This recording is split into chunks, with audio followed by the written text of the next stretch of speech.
big. Yeah, okay, there's a nice one. I brought. What I did, I just sliced with that.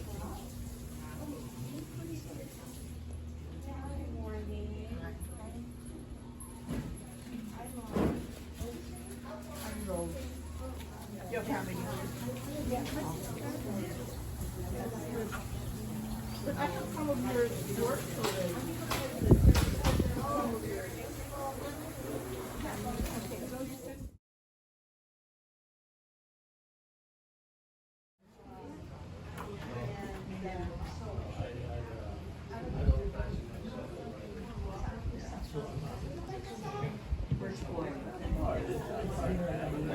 That's what I said. I mean, you know, it's all relative. I mean, like, I'm waiting for reading.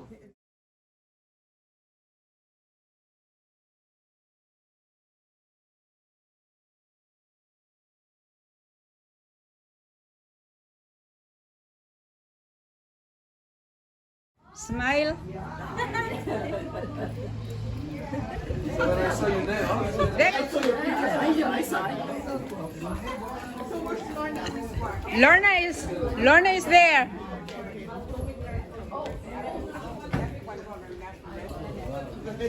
Writing nomination right now. It's privately owned, and that's okay. So he has something to do with the state. Yeah, that's what he's married from.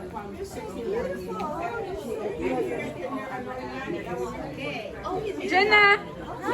There you go. Thank you.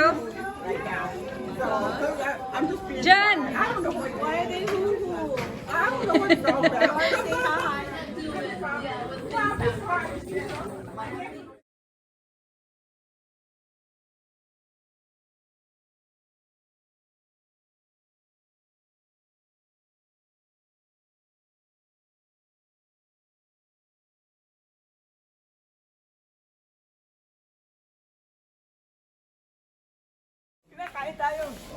Go.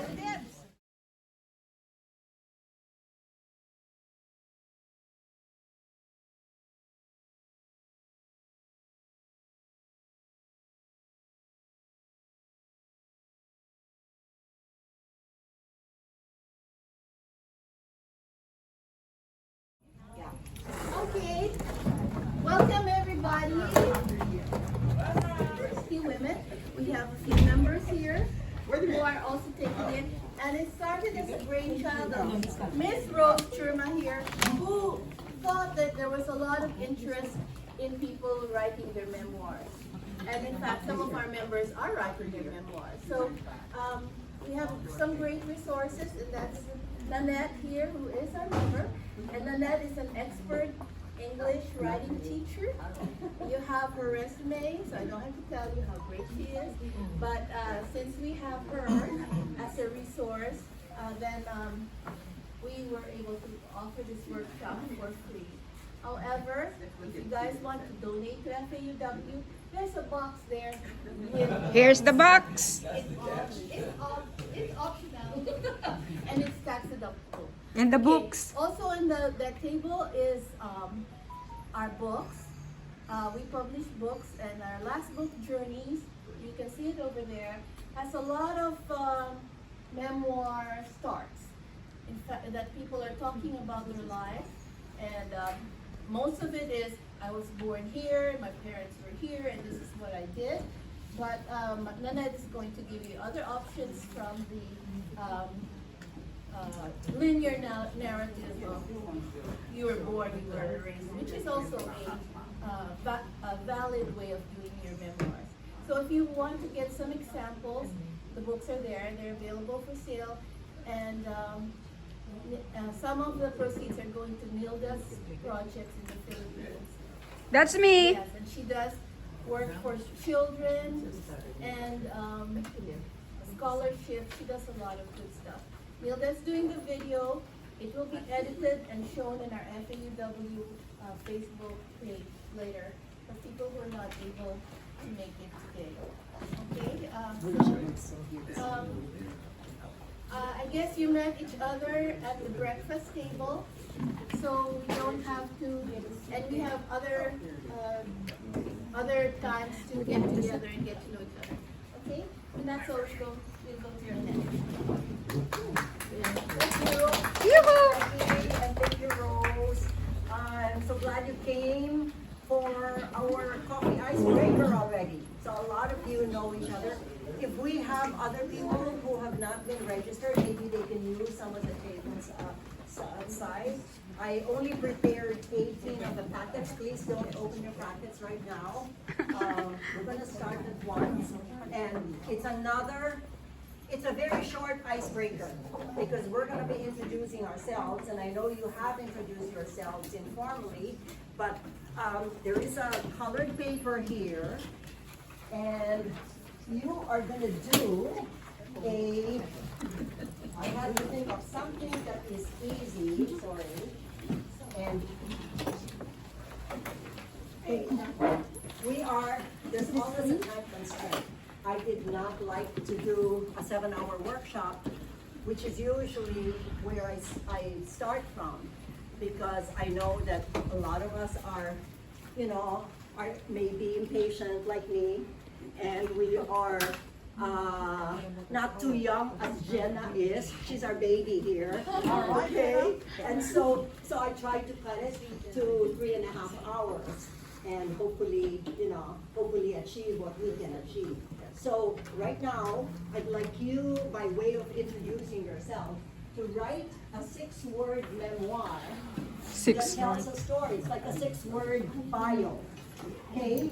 And this is an example of mine. I had to quickly write mine last night. Helping, loving, living. A life of meaning. My life has been very meaningful. I'm very well loved by my husband. And I have an outreach program in Cebu. I've been helping the impoverished people there. And so that's life for me. So that is a very, very short bio, and you can think about yours. It should not take more than 2 or 3 minutes to think of yours. So you can do a big one like this, because when we share it, you're just gonna raise it up and just read your 6-word memoir, okay? I have examples here, and I'd like some people to help me read the examples, and you know whose bios these are. May, can you read the first one? Born, preached, inspired, betrayed, crucified, resurrected. You know who that is, right? It's Easter, so we know who that is. What about the second one? Ramon, will you read it? Painted sunflowers. Severely died alone. Van Gogh, right? And Pat, would you read this? Tasted the apple, then got naked. Oh, okay, so I mean, you can do. This is from regular people. Out of everyone, I chose you. You have my life is laundry, rinsed, repeat. First test I ever failed, COVID. These are all 6 words. I learned to love too late. Beautiful. Tired, eventually tired, then retired. That's most of us here. Can I borrow that? Yeah, I know. And then I have found true love, married someone else. That's my life. Okay, all right. I give you 2 to 3 minutes to do yours, and you can do it horizontally.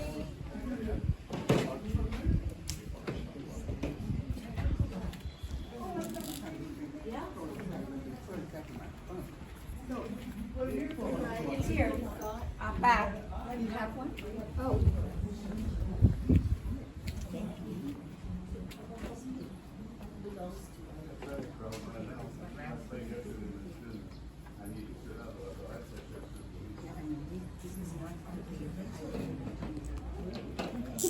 The do.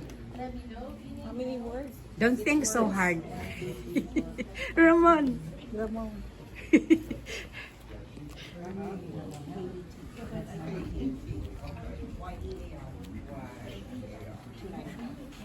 Yeah, I just put in, I said the wrong thing. Okay, you can just, Johnny, talk about it. I'm sorry. It says from the right eye to Pawelo and more. Ooh, from the right eye to Pamela. Okay, let's skip Bernie for now. Chip, loving, caring, always helping others. And mother. Oh, we're the same. You're my twin. Okay, Evelyn. Loving, humanitarian, peace, faith, caring, and independent. Chauncey? That's okay.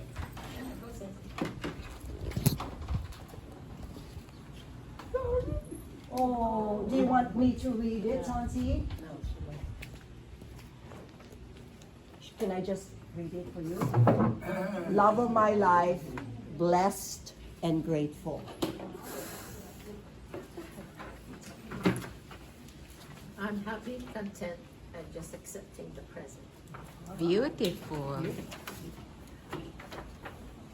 Caregiving defined me for many years. Oh yes, that's Debski. My journey, my life's ancestral journey to inspire. Loving retired life. I just recently retired. I love my family. I wish I had more words. But Danny? Okay. Aloha.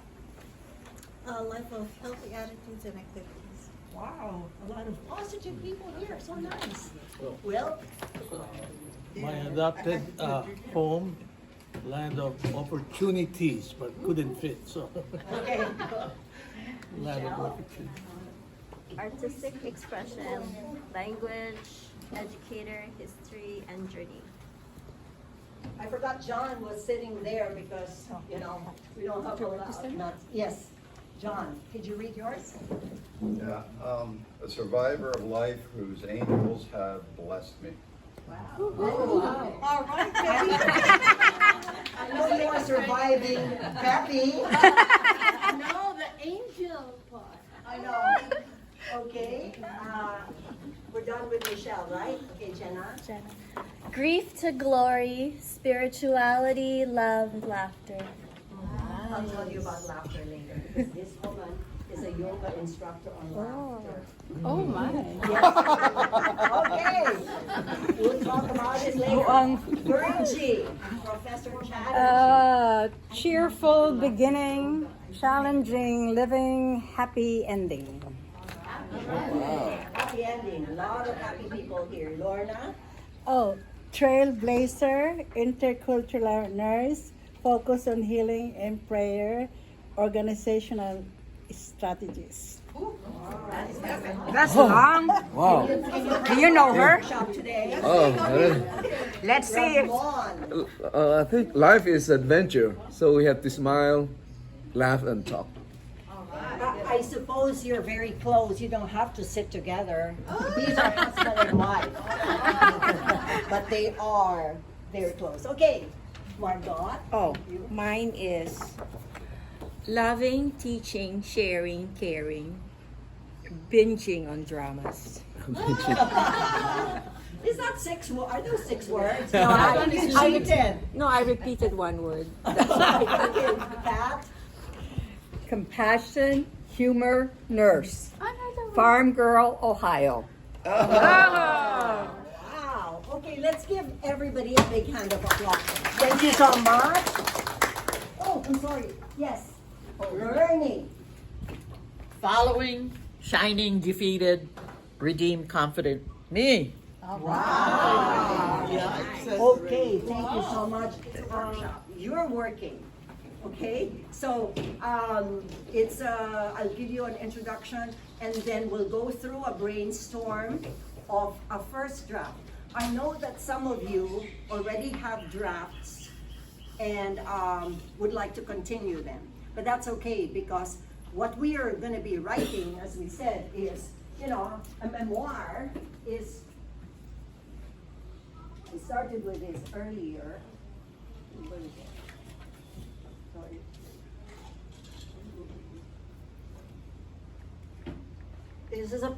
It is a a metaphorical way of saying what a memoir is. It's a time capsule of our souls, your souls. It's a journey through the author's memories. Remember, author is an operative word here. Memories and emotions revealing the raw and valuable humanity, you know, beneath us. Okay, so we're gonna be working on that, and to make things easier for people who cannot remember where they want to start, because one of the concerns is I don't know where to start, what's the structure of this. So I'm giving you two significant human experience topics. One is about loss. All of us have probably had losses in our lives. It can be a very, very short loss, very insignificant loss, such as the loss of innocence or whatever. Or a loss of a loved one, of course. And then first, we will brainstorm this, and then I'll get you through maybe a 5 to 8 minute guided imagery just to remember your memories. Because one of the things that you said is, I don't know, I cannot remember, and I'm afraid to forget. So I am going to try to address those concerns. Okay, I have them in a graph about, concerns of people, and most of you have concerns of time. We'll talk about that. So time. So right now you are making time. Thank you so much. And it's so important to really make time. It's so hard, for other people to wake up early and drive all the way to Hawaii, but you are making time for. And this is, and maybe we can make more time later. So that is, that's one of the things that we're going to do. Then we're going to be drafting I'll give you 50 minutes. This is not really an hour, because before we organize ourselves into response groups, I have tried to organize, but we seem to have more people than I had planned. So we will try to make use of other spots here. Just don't sit on the grass, because the dogs walk there. Okay? But there are many places on the second floor. There are many places to respond to and to ride. Pepe knows the place, so she can take you out there. So there's a group of 3 here. There will be a group of 3 there. So I would like you to be in response groups of 3s, and I'll explain the response group later. Okay? And then when we're done with a response, I would like to end with a reflection of the drafting stage and the responding stage and the whole thing. And then we have lunch at maybe around 12:45, give and take. And if you want to stay, you are welcome. I have reserved the venue until 2 o'clock. Okay, you can stay and respond some more, or talk some more and chat, and we can talk about FAUW also, who is our sponsor for this. Okay, all right, so that's our whole, do you have any questions regarding our schedule today? Okay, so I want to start with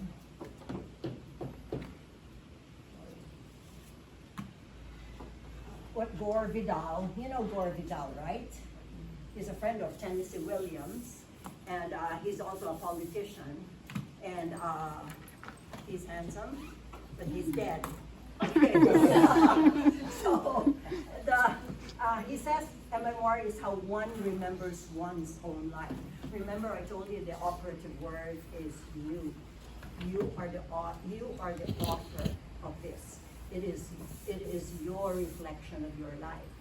They are your feelings that you are going to be doing. So it's not somebody else's feelings. It's not somebody else's life. You're going to be writing. You're not writing a biography.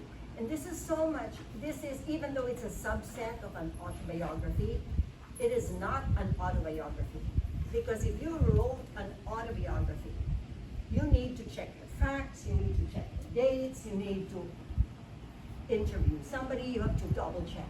There's nothing like that in memoir. That's why this is a very non-threatening storytelling situation. I know that a couple have told me in my talks to them that they're insecure about their writing.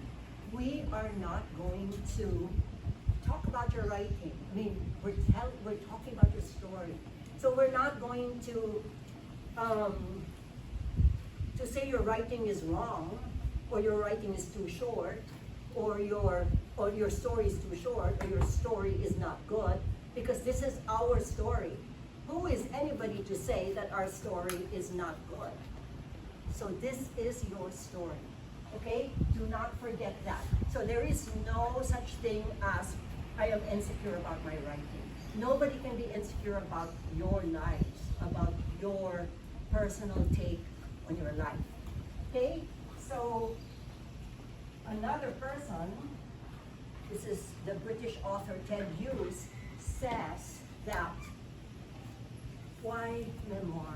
Why are we writing a memoir? I'm going to ask you later on what your purpose is. And before, maybe I should ask you now, Romel, what's your purpose for writing a memoir? Very good. That's mine. You stole mine. My purpose at schools here. I am thinking, oh my gosh, I have no time. When am I going to leave this for my progeny? I would like my grandchildren to know what I am and what I have gone through. I have a niece who was born when my mother was dying of cancer. She was the first granddaughter. My mother had all grandsons, and she wanted to have lived to see. And this girl, I'm going to be off, leaving this for your progeny. I know May is. Oh my gosh. All right, more than half. Anybody who's not leaving it with progeny? Chauncey, can you talk about it? Basically, it's more for me to express myself and just in a way to go on with life. Chauncey wants to come to terms with a very deep feeling, and a lot of us, writing is very therapeutic, and we can use it to come to terms with something very deep, either a success or a loss, right? For me, it is like that, because I remember I asked you about journal writing. Some of you said, I'm afraid that I might forget some of the things that I know I remember. That's why I asked in the questionnaire, do you write in a journal? I journaled my life from the time I was 10. Wow. And because I knew that my parents were going towards separation. And growing up in the Philippines, you can't talk about it. It's like if you have a broken family, it is a shame. And I was very ashamed about saying what my parents were going through. And so I wrote everything in a journal. It was a nun in St. Teresa's College who told me, because I was crying one day because my parents were in one of their battles again. And so Sister Miguela told me, why don't you write things in your journal? So I started writing in my journal. And because it's so important, so my purpose was I wanted to get rid of that feeling, right? Or to come to terms with that. And of course, I needed an audience. My audience, our primary audience will be ourselves. We're writing for ourselves, basically, initially. And so I needed an audience, so I wrote Dear God. So it's always Dear Jesus, Dear God, until I started falling in love. You might not understand, or you might not like that, but so I started doing Dear God, and it was like a prayer. And after and it's short, one paragraph, what I felt, and I know it's therapeutic to write, because I thought that I don't have tears because I cried so much when I was little, when I would see my parents quarrel. But when I write about something very deep like that and very painful, my tears just fall. So I know it's a therapy, it's a cleansing, literally, right? The water cleanses you. And it just cleanses me. When I close that, it's almost like a prayer. And I have that. I don't know where to stop, to put them all now, but because everything is in my mind, because I have written journals. And so that's very important. Of course, now I'm so tired and I'm over 70 years old. I won't tell you exactly. I'll just say I'm 100 years old. But, you know, there are times when I have my phone beside me, and except when it starts ringing at night and my husband gets mad at me because it wakes him up. I have my phone, and when I have something like a flash of memory, I get my phone and I just write the notes. It's so easy, the notes are there. So I have a lot of those running notes of my memories. And sometimes it is so cumbersome to do that.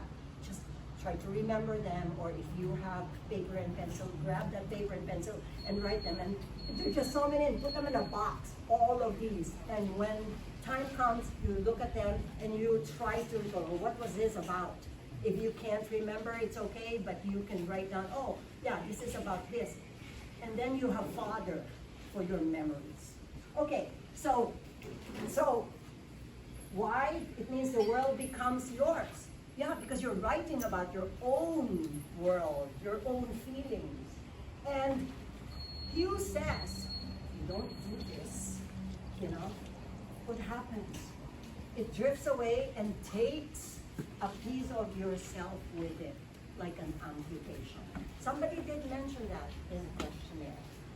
I can't remember some important things that I wanted to remember. So now you're going to have time to remember a little bit of that, okay? And we have to attack it. Today you'll have 40 to 50 minutes to attack that memory and get it under control, and you can take possession of your life. And remember, nobody's going to say that your life is not good. Okay? So that is something. Let's just do a little bit of a review of the types of memoir. Actually, they're not separate entities, because if we go through another session, I'll talk about structure, and you can see that you can structure these and put them all together, side by side. You can juxtapose some. But we begin with, you know, there's an autobiographical memoir. So this is your whole life, from the time you were born to now, right? But you don't want to read something, I was born in Manila, blah, blah, blah, blah, in September 13, 1948, to these parents. People are going to forget that, right?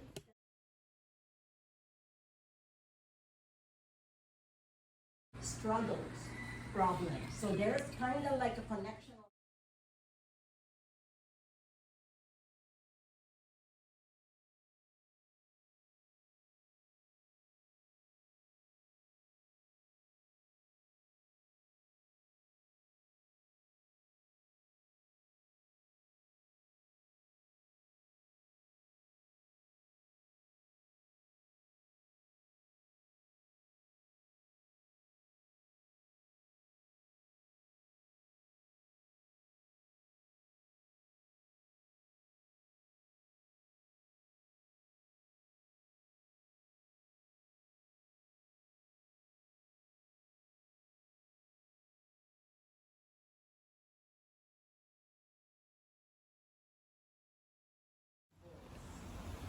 It's still your memoir.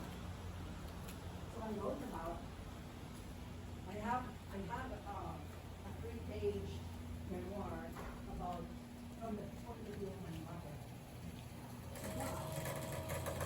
And I believe I visualize my images. And this is one thing, because it follows the narrative arc of fiction. And it doesn't mean that you have to thwart the truth, but it is your truth that you are writing about. So I will elucidate that later. So then you have childhood. Here, those of you who want to leave this to your